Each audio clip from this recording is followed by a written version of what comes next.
Hey, what's going on, social media family? Michael Cabradilla right here in sunny San Diego, California. We have been reading through this book right here for quite some time, but it's 100 Simple Secrets to Happy People.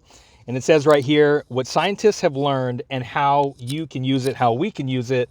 So we've been reading through this book really to just learn the secrets of being happy and spreading happiness and helping us to be happier people for our families, for our businesses, for our community, for our kids. Chapter 62, there will be an end, but you can be prepared.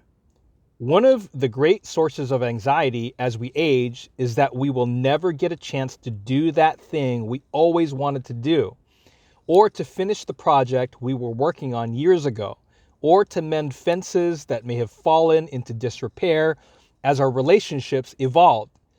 Don't wait until the end of your life to figure out what you wished you had done. Think of those things now and then do them.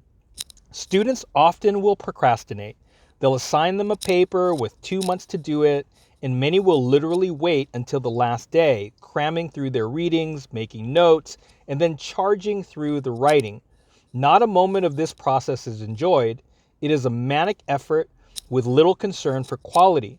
Students who write their papers in a timely fashion anticipate what needs to be done and do the work in an orderly process, and they never feel out of control, and they can even enjoy themselves. We live like life like a student writing a paper, either as a procrastinator or a planner. The procrastinator feels out of control, and each passing year is a source of desperation. The planner, though, finishes what needs to be done and treats each passing year as a sign of accomplishment. Research on senior citizens finds that those who are most comfortable with their own mortality do not ignore the matter, but they prepare themselves for it. So the chapter title again, there will be an end, but you can be prepared.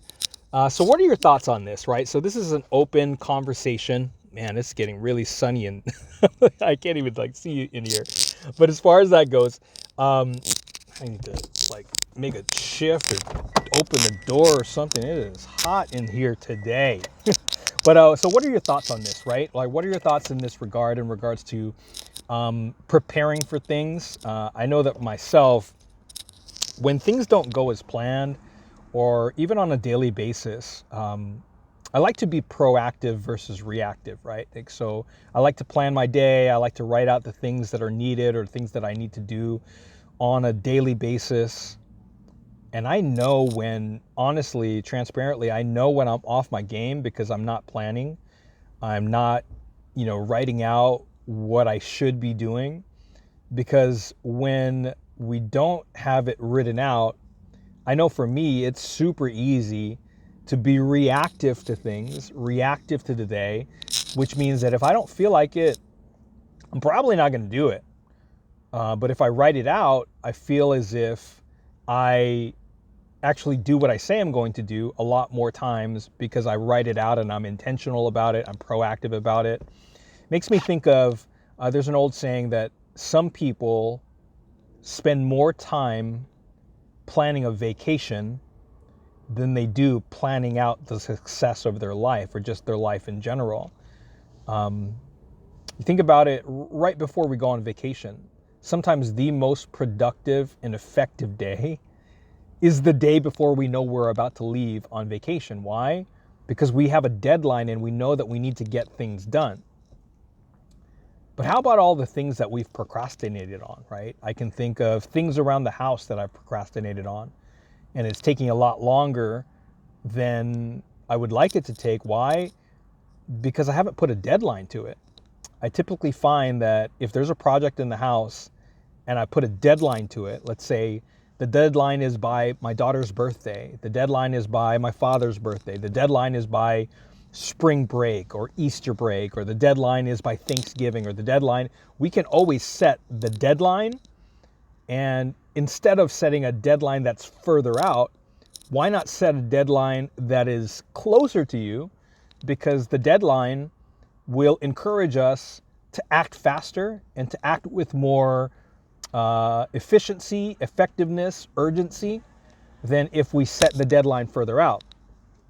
There is a book called The 12-Week Year, and it talks about the goals that we set for an entire year, 365 days or 12 months. Why not, instead of setting them out 12 months out, set them out 12 weeks out? So instead of trying to accomplish your goals in an entire year, why not psych yourself out and plan for a 12-week year, meaning each week is equivalent to what you would accomplish in a month. And then in 12 weeks, you can accomplish what you set out to accomplish in a year. I learned a long time ago that when you give somebody space or time, that space or time tends to be filled. So if I open up a planner and there are 30 days, 31 days, 28 days in that particular month, and I say, wow, I have the entire month, to get this thing done. No, it's already the 1st of the month. It's already the 2nd of the month. It's already the 10th of the month. It's already the 15th of the month. And you give yourself urgency as you're going through the month to get something done within that period of time. So anyways, I know I'm rambling a little bit, but those are a few of the things that I'm thinking about as I'm reflecting. What are your thoughts? We would love to hear from you. Put some comments in the comment section.